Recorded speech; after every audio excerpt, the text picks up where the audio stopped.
ಇವತ್ತು ನಿಮಗೆ ಹುರುಳಿ ಗಿಡ ಅಂತ ತೋರಿಸ್ತೀನಿ. ಹುರುಳಿಕಾಳು ತಿಂದಿರ್ತೀರ ಒಂದಷ್ಟು ಜನ ಎಲ್ಲ ಗೊತ್ತಿರುತ್ತೆ ಅಂದ್ಕೊಳ್ತೀನಿ, ಊರ ಕಡೆ ಇರೋರಿಗೆಲ್ಲ. ಇದೆ ನೋಡಿ ಹುರುಳಿ ಗಿಡ. ಅಂದರೆ ನಾನು ಬೀನ್ಸ್ ಬಗ್ಗೆ ಹೇಳ್ತಾ ಇಲ್ಲ, ಇದು ಹುರುಳಿಕಾಳು. ಹಳ್ಳಿ ಕಡೆ ಇದನ್ನು ಹುರುಳಿಕಾಳು ಅಂತ ಕರೀತಾರೆ, ಅದು ಹುರುಳಿಕಾಳು. ಇದು ಅದೇ ಗಿಡ. ಈಗ ಇನ್ನೂ ಚಿಕ್ಕದು. ಇದು ಹೆಂಗಾಗತ್ತೆ ಅಂತಂದರೆ ಬಳ್ಳಿ ಬರುತ್ತೆ. ಇದು ಈಗಲೇ ನೋಡ್ರಿ ಒಂದಷ್ಟು ಇದೆಲ್ಲ ಕುಡಿ ಇದೆಯಲ್ಲ, ಇದು ಹಂಗೆ ಸೈಡ್ಗೆ ಹಂಗೆ ಬೆಳ್ಕೊಂಡು ಹೋಗ್ತಾ ಇರುತ್ತೆ.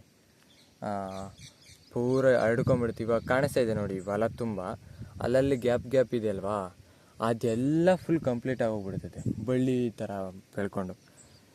ಇದು ಮತ್ತು ಹುರುಳಿಕಾಳು ಮೊಳಕೆ ಕಟ್ಟಿದ್ರೆ ತುಂಬ ಟೇಸ್ಟಾಗಿರುತ್ತೆ. ಸಾರು ಮಾತ್ರ ಮೊಳಕೆ ಕಟ್ಟಿ ಸಾರು ಮಾಡಿದ್ರೆ ಹಾಗೆ ತಿನ್ನೋಕ್ಕಾಗಲ್ಲ ಹುರುಳಿಕಾಳನ್ನ. ನೀವೆಲ್ಲ ಹುರುಳಿಕಾಳು ನೋಡಿರ್ತೀರ ಅಂತ ಅಂದ್ಕೊಳ್ತೀನಿ. ನೋಡಿಲ್ಲ ಅಂತಂದರೆ ತಮ್ಮನೇಲಲ್ಲಿ ಹುರುಳಿಕಾಳನ್ನ ಹಾಕ್ತೀನಿ, ನೋಡೋರಂತೆ. ನನಗಂತೂ ಹುರುಳಿಕಾಳು ಮೊಳಕೆ ಕಟ್ಟಿರೋ ಸಾರು ಅಂದರೆ ತುಂಬ ಇಷ್ಟ ನನಗೆ. ಅಂಥ ಚೆನ್ನಾಗಿರುತ್ತೆ. ಬೇಳೆನೂ ಮಾಡ್ಬೋದು, ಬೇಳೆ ಮಾಡಿದ್ರೂ ಟೇಸ್ಟ್ ತುಂಬ ಚೆನ್ನಾಗಿರುತ್ತೆ.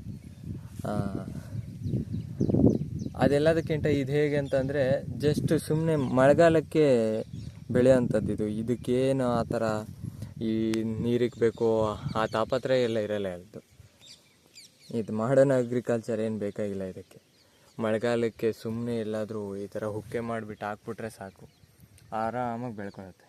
ಕುಯ್ಕೊಳ್ಳೋದು, ಹುರುಳಿಕಾಳನ್ನ ಮನೆಗೆ ಹಾಕ್ಕೊಳ್ಳೋದು, ಇಷ್ಟೇ. ಈ ಥರ ಆರಾಮಾಗಿ ಬೆಳೆಯೋವಂಥ ಕಾಳನ್ನ ಬೆಳ್ಕೊಂಡು ನೀವು ಆರಾಮಾಗಿ ತಿನ್ನಿ. ಯಾವುದು ಗೊಬ್ಬರ ಹಾಕೋಕ್ಕೆ ಹೋಗ್ಬಿಡ್ರಿ ಅಷ್ಟೆ. ಇದಿಷ್ಟು ಹುರುಳಿಕಾಳು ಗಿಡದ ವಿಡಿಯೋ. ಹುರುಳಿ ಗಿಡ ಹೇಗಿದೆ ಅಂತ ಕಂಪ್ಲೀಟಾಗಿ ನೋಡ್ಕೊಬಿಡಿ. ಬೇಕಂದ್ರೆ ಇನ್ನೊಂದು ಸಾರಿ ತೋರಿಸ್ತೀನಿ ಕಾಳಾದಾಗ, ಇಲ್ಲ ಕಾಯಿ ಬಿಟ್ಟಾಗ. ಸದ್ಯಕ್ಕೆ ಈಗ ಹುರುಳಿ ಗಿಡದ ವಿಡಿಯೋ ಇದು. ಇಲ್ಲಿವರೆಗೂ ನೋಡಿದರೆ ನಿಮಗೆಲ್ಲ ತುಂಬ ಧನ್ಯವಾದಗಳು. ಮತ್ತೊಂದು ವಿಡಿಯೋದಲ್ಲಿ ಮತ್ತೆ ಸಿಗೋಣ.